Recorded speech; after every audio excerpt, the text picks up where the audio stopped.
Moi, Ouedraogo Idrissa, après les tirs faits à moi, des devoirs imposés par la loi à chacun des épouses, j'accepte sans contrainte de te prendre toi, Issimue Versine, pour épouse, vivre avec toi selon l'engagement que nous avons pris et selon la loi de la République du Rwanda.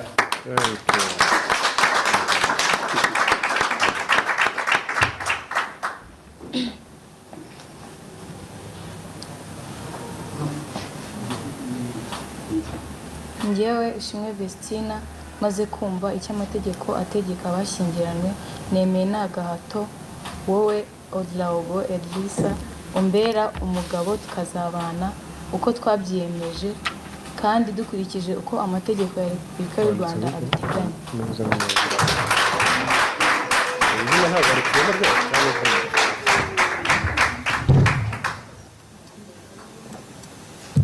Murakoze cyane ko atagushimiye se ubwo koko birangira gutyo.